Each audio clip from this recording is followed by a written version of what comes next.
샬롬, 좋은 아침입니다. 2026년 1월 26일 매일 성경 순서에 따라서 오늘은 창세기 19장 1절부터 11절까지 말씀을 함께 묵상하고 기도하는 시간을 가지도록 하겠습니다.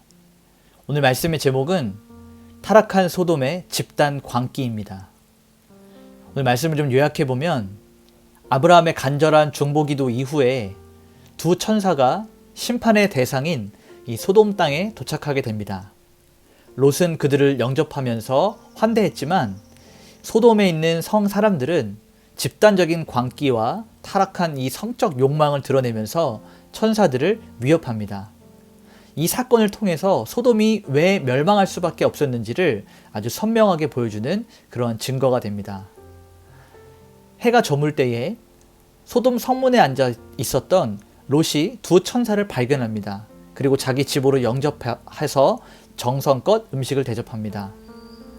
또 남녀노소를 막론하고 이 소돔 성에 있는 사람들이 타락한 것을 보여주고 있는데, 노소를 막론하고 젊은이나 나이 든 자들이나 상관없이 이 사람들이 롯의 집을 에워싸고 새로 온 사람들, 낯선 사람들을 성폭행하려고 성경 말씀에 있는 단어를 사용하면 상관하겠다라고 얘기하면서 그들을 내어놓으라 라고 소리를 치고 있습니다. 롯은 자신의 딸들을 내어주겠다고 하는 이 극단적인 제안으로 손님들을 보호하려고 하지만, 이 소돔 사람들은 롯을 외지인, 밖에서 들어온 사람이라고 비하하면서 폭력을 행사하려고 합니다. 이 위기에 처했던 롯을 천사들이 집 안으로 끌어들이고 문 밖의 사람들의 눈을 멀게 해서 공격을 막아내는 내용들이 오늘 말씀의 전체적인 내용입니다. 이제 우리 한 절씩 말씀을 살펴보면서 성경이 말하고 있는 진리를 같이 나누도록 하겠습니다. 먼저 첫 번째 단락입니다. 1절부터 3절까지 말씀인데요. 여기에는 소돔의 성문 앞에 앉은 롯에 대해서 이야기하고 있습니다. 자, 1절을 볼까요? 저물 때에 그 두 천사가 소돔에 이르니 마침 롯이 소돔 성문에 앉아 있다가 그들을 보고 일어나 영접하고 땅에 굽혀 절하며. 자, 롯이 성문에 앉아 있었다라고 이런 표현이 있습니다. 이것은 그가 소돔 사회에서 일정한 지위를 가졌다라는 것을 암시하고 있는 것입니다. 성문에 앉아있는 자들은 재판관이나 혹은 힘 있는 자들, 당시에 사회적으로 좀 높은 위치에 있었던 사람들이 성문 앞에 앉아 있었습니다. 롯이 그 자리에서 성문 앞에 앉아서 소돔 땅에 영향력을 끼치는 사람으로 되었다는 것을 알 수 있습니다.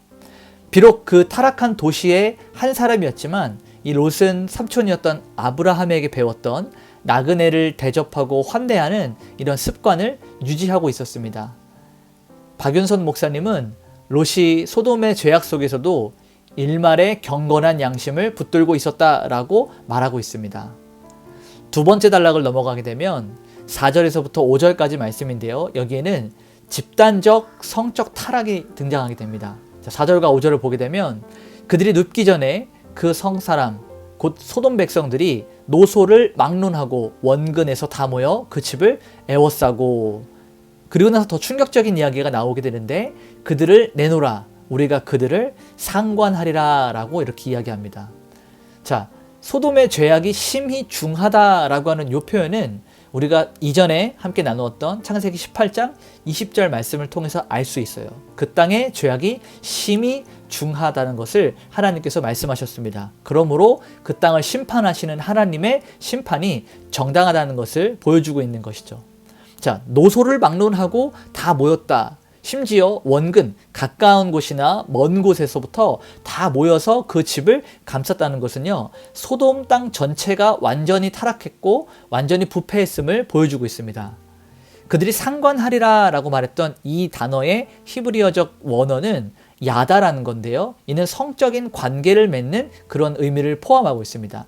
그러니 이것은 단순한 동성애를 넘어서 낯선 이를 집단으로 해를 가하려고 하는 이 극도의 폭력성과 배타성을 드러내고 있는 것이죠.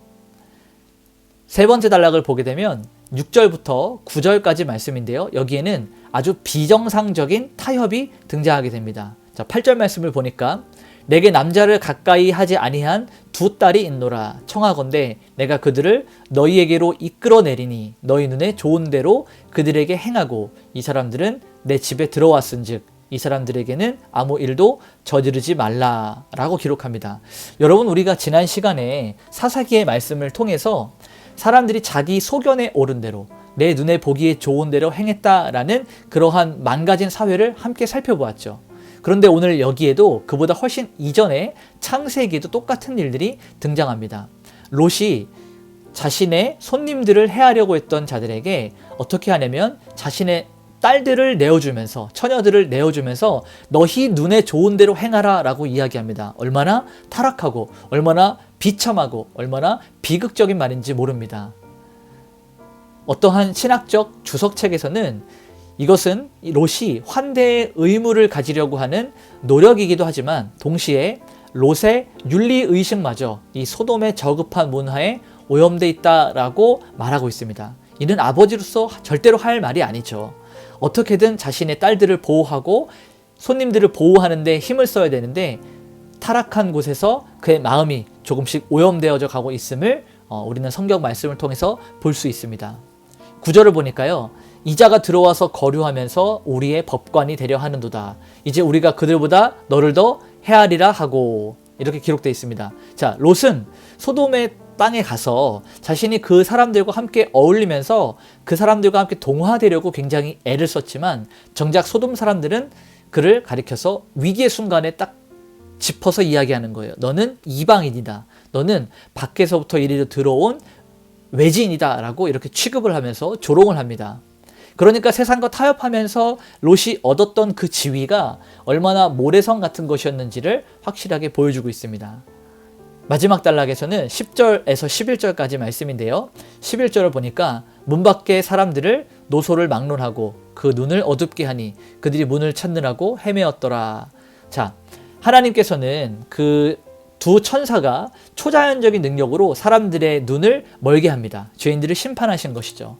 그런데 여기서 우리가 좀 주목하여서 보아야 될 것은 그들이 눈이 멀어서 앞을 보지 못하는 상황인데도 그들은 그 문을 찾아서 끝까지 애쓰는 모습을 보여주고 있습니다. 끝까지 범죄하려고 고집을 피웠다는 것이죠.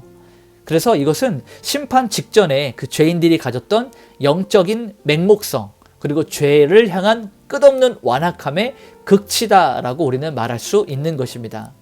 오늘 우리는 이 말씀을 정리하면서 원포인트로 세상과 적당히 타협하면서 쌓았던 그러한 권세는 결국 위기의 순간에 우리를 지켜주지 못합니다.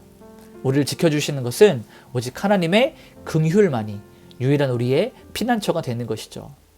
롯이라고 하는 사람은 소돔 땅의 유력한 자가 되었지만 정작 그 땅의 사람들에게 조롱당했고 자기의 가족조차 지키기 힘들었던 이런 비참한 상황 가운데 던져집니다. 그러니 우리를 구원하시는 하나님의 손길을 우리는 더 집중하고 주목하여 보아야 됩니다. 오늘 이 시간 이 말씀을 정리하면서 우리 이렇게 한번 좀 적용했으면 좋겠습니다. 롯처럼 우리가 세상의 안락함에 이끌려서 죄의 중심으로 들어가고 있지는 않았는지 한번 살펴봅시다. 우리가 머무는 환경이나 우리의 영혼을 병들게 하고 있는 것들이 우리 주변에 있지는 않았는지 자신을 좀 돌아보고, 또 소돔의 집단적인 이러한 광기를 보면서 롯은 아주 의로운 싸움을 외롭게 혼자 했어야만 했는데 오늘 우리 주변에 반성경적인 문화, 하나님의 말씀을 거부하고 세상적 가치관으로 이끌어가는 그 안에서 휩쓸리진 않았는지 돌아보고 거룩한 구별됨, 의인으로서의 삶을 살아갈 수 있도록 우리 그렇게 한번 기도하면서 애써 봅시다. 그리고 오늘 이렇게 한번 우리 마음을 모아서 기도할까요? 하나님, 이 땅에 발을 붙이고 살아가지만 나의 소속은 하늘나라에 있음을, 이중 시민임을 잊지 않게 하여 주시옵소서. 세상 사람들의 인정과 그들이 받아주는 지위에 목매지 않고 오직 주님이 기뻐하시는 정의와 공의를 따라서 살아가게 하여 주시옵소서. 이렇게 기도하면서 오늘 하루 하나님께 온전히 올려드리도록 하겠습니다. 기도하시겠습니다.